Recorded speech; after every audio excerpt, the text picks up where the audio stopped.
Yeah! BFK for life! Forever!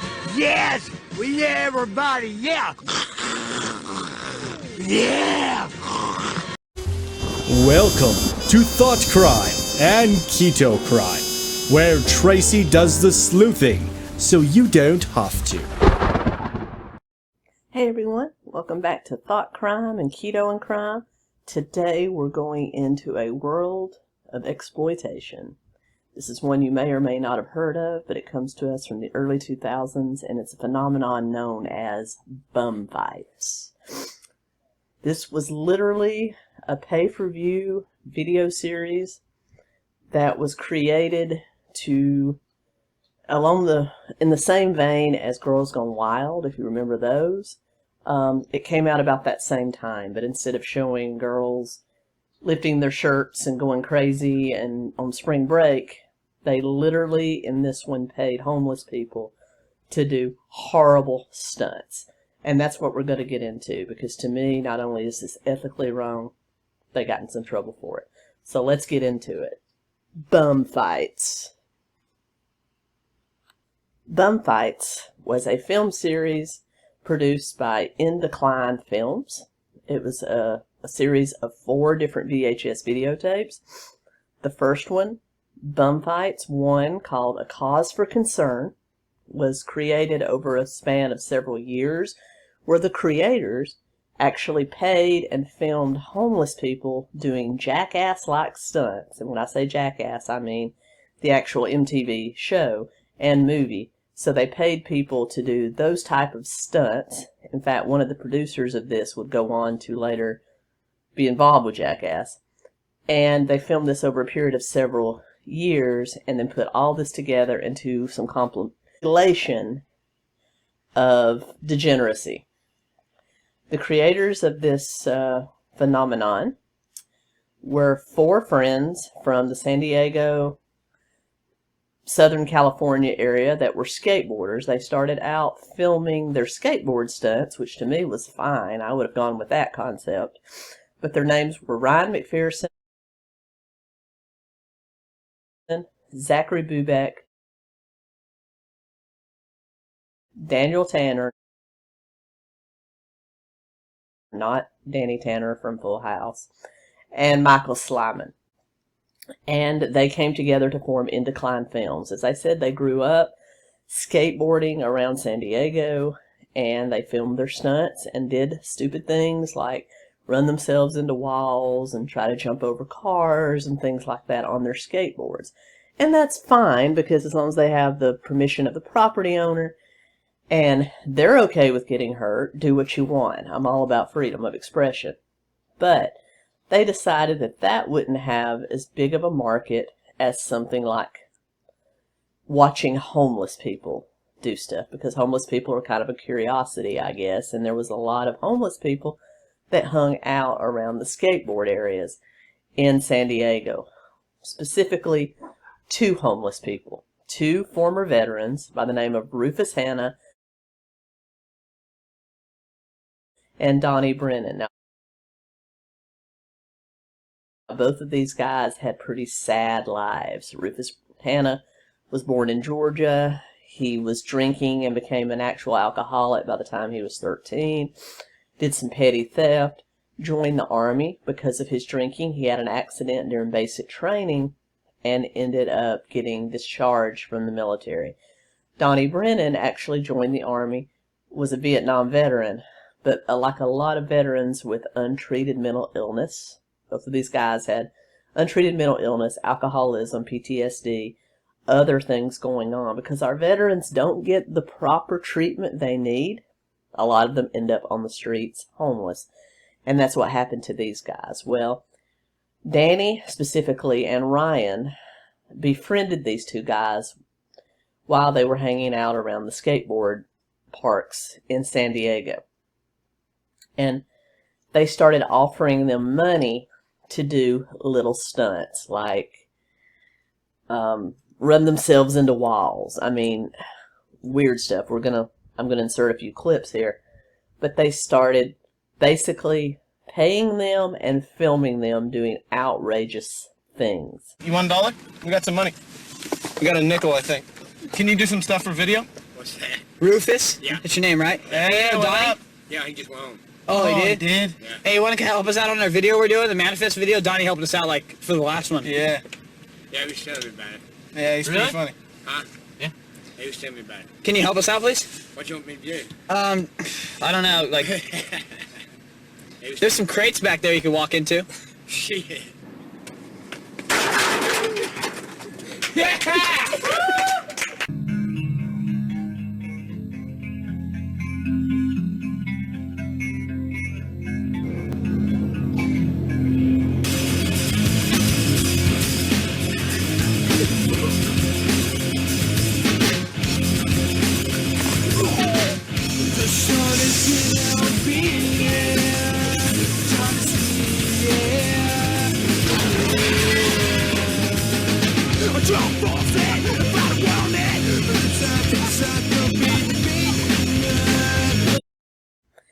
And then later on in 2003, they actually put the first Bum Fights edition, called A Cause for Concern.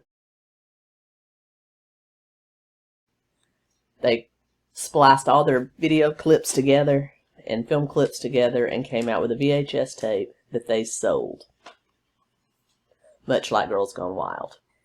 One of the first stunts he paid the two to do was to hurl themselves off of the high walls at the skateboarding park. Also, they paid Rufus to run himself into a metal door, which actually caused a concussion. They paid him to to push each other in shopping carts at a very high speed and just let each other go, causing a lot of physical harm and property damage, as you can imagine.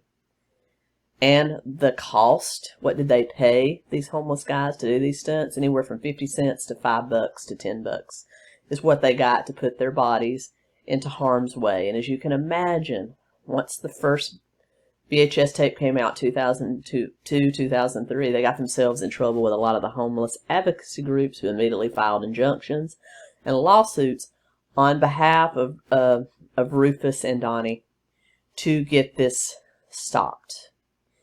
But McPherson and his crew have long contended that they were actually friends of Rufus and Donnie. They loved Rufus and Donnie. Rufus and Donnie enjoyed doing what they did, and they paid them to boot. So what they were doing, they said, was a public service.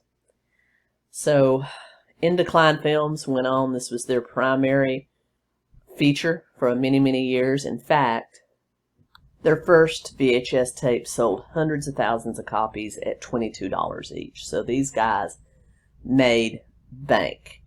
And with the success of the first one, they lodged directly into making their second one, bringing up the level of the pranks. No longer were these guys just running around in shopping carts. They started actually paying them to fight each other, literally beat the crap out of each other on film, and started filming them doing things like trying to steal cars. They even filmed a guy setting Rufus's hair on fire. I mean, just as the money came in, they got more and more liberal with what they were making the guys do. And the second issue, or the second video in the Bum Fights series, called Bum Fights Volume 2 Bum Life, was released at the end of 2003, and it sold the same, hundreds of thousands of units at about $22 each. And this is where McPherson decided it was time to up their ante, and they wanted to get involved with an actual filmmaker who might could take it to the next level. And that's when they got involved with two businessmen from Las Vegas, Nevada. These two guys went under the false names Ray Letitia and Ty Beeson. In fact, Ty Beeson would go on to make a name for himself by trolling Dr. Phil later on, which we will talk about. But these guys basically took it over, and according to Ryan McPherson, he and his other friends unknowingly signed their stake in the series away in a hotel room one night when they were negotiating. He said he thought they were going to retain a percentage, but he said that he didn't read the contract, and so McPherson and his bunch actually signed the rights to Bum Fights over to Letitia and Beeson. who took it over and moved it from Southern California to Las Vegas, and this is where Bum Fights 3 and 4 were produced, and this is where it went to an even bigger level.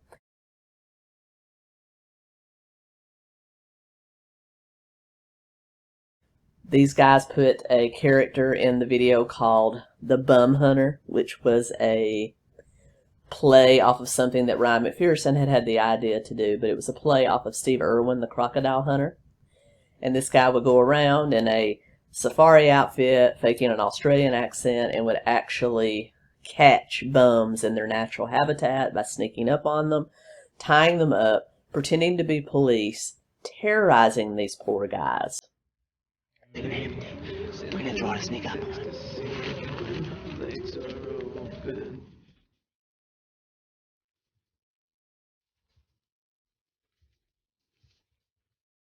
Seems to be sleeping right now.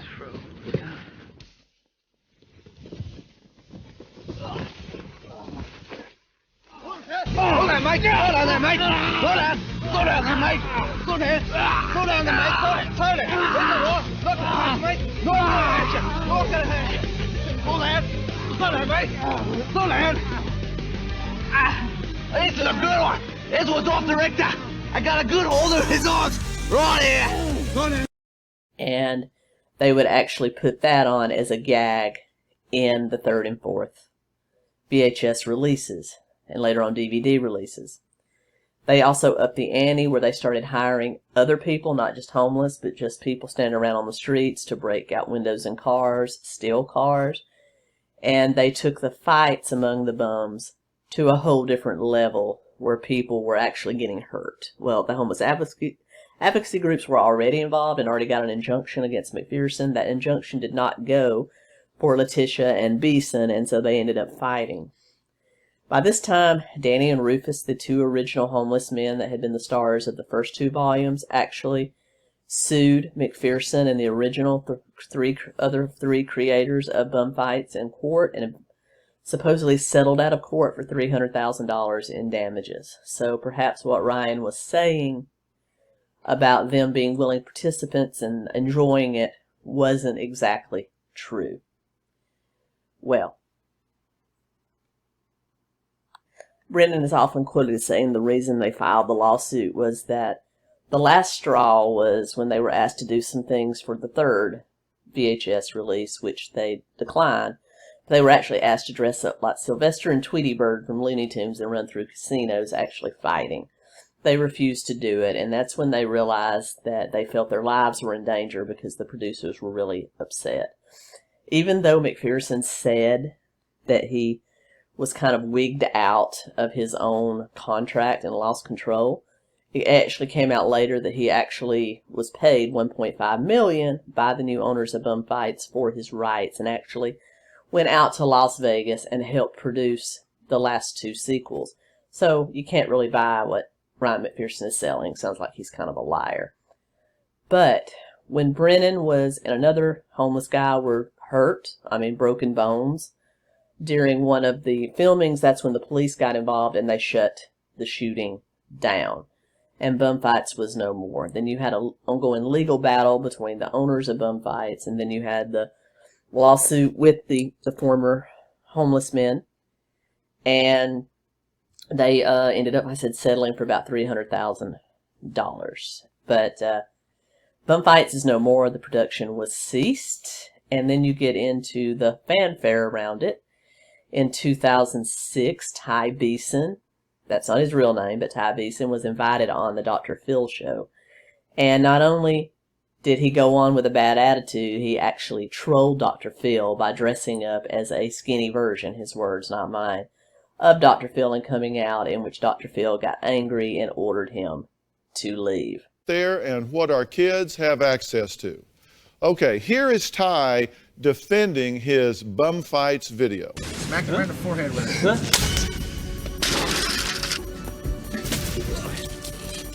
I see homeless people as talent. When I go out in the streets, I'm looking for talent. I can smell it. I don't want to talk to you. Why not? That's despicable. I don't want to talk to you. You can go. If you think I exploit people, every time you bring a guest on this show, you exploit them and spread whatever problems they have to the whole world. You think that's helping them? Yeah, keep telling yourself that. You can go. You know what? Who do you think you are, huh? Bye. Hey, bud, come on. Huh? Come on, No, I'm not finished talking to you. Yeah, you are. No, I'm not. Yeah, you are. No, I'm not. Yeah, you are. Come on, let's go.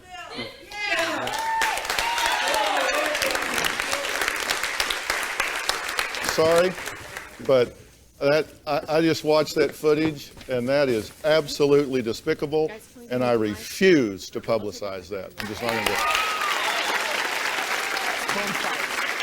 He clearly could not have a serious dialogue. So that was fun. And then fast forward, you actually had the two former homeless guys, Rufus and Donnie Brennan, who actually went on to live after bum fights. Brennan still struggled with his PTSD and his alcoholism. Rufus actually cleaned up his act, actually moved home to Georgia, got a job as a groundskeeper for an apartment building, was doing really well, was off alcohol by all accounts, and then was tragically killed in a car accident in 2017. So, sad end to a sad life, but at least there at the end, he kind of pulled it together. And just when you thought perhaps we had heard the end of the Bum Fights crew, you had two of the original four creators, Ryan McPherson, Danny Tanner, now at 31 and 33 years old respectively, getting arrested in Bangkok, Thailand for trying to ship fetal body parts home to a friend in the USA. Yes, I'm not even kidding. They said they were doing it as a gag to get it on film, so evidently their love for getting outrageous things on film wasn't quenched with bum fights. So they ended up trying to film this, got arrested. They were cleared of any charges of having foul play involved, like they hurt somebody to get these body parts. They simply bought them for somebody that sells them in Thailand. I guess that's a thing. But that's the last we heard of these guys. But it has not stopped copycats from trying to get famous doing outrageous and disgusting things. Now, I'm not even talking about, Girls Gone Wild or even Jackass. I mean, maybe I'll do a show on Girls Gone Wild because there's a whole other thing going on there with sexual abuse and stuff like that. But with Jackass, I mean, those guys were consenting actors. I actually met Steve-O once. Pretty cool dude. But there were copycats that tried to get famous doing this kind of exploitive stuff. We're going to talk about a couple of those. July 2003, shortly after Bum Fights' biggest debut, you had a group of boys in Las Vegas suburbs known as the 311 Boys who actually got together, went around town, destroyed property, beat people up, and got it on film. They were actually arrested and sentenced to community service and jail time in late 2003, but they are credited as indicating that Ryan McPherson, Danny Tanner, and the rest of the Bum Fights crew inspired them to be filmmakers. And even though the creators of Bum Fights never spent any time in jail, they suffered financially with a lot of lawsuits, ended up losing just about everything they made from Bum Fights to lawsuits, so I think that's adequate. I guess adequate punishment. The fact that they had to pay off some of the homeless people was a good thing, and that at least one of those guys went on to have a decent life in the end, I guess was good enough. But I don't know what the lesson is here. Don't do nasty things to get famous, because it's not worth it. But it's not ethical and it's not good. But this is America. We're all free to use our talents as we see fit, I guess. But let's do that within reason. This was not a good idea. Anyway, I hope you enjoyed this little parlay into the world of exploitation video. If you want to see something on Girls Gone Wild, please put comments down below. I'll be happy to delve into that. I'll be back this weekend, Friday and Sunday, with my friend Michelle. We're going to delve into the case of Amanda Knox. I know it's going to be a good one, so looking forward to that. And then next week I'm going to delve into the original mass shooting in a high school in Colorado, Columbine. I don't think I need to go more into that, but I'm going to delve into that as we have approached and just passed the 21st anniversary of that. So I'm going to delve into that. So got some pretty exciting cases coming up. I hope you'll stick with me. If you'd like to support the channel, links are down below. And as always, like, comment, share, subscribe. Thank you so much. Keto Comic, until next time. Out.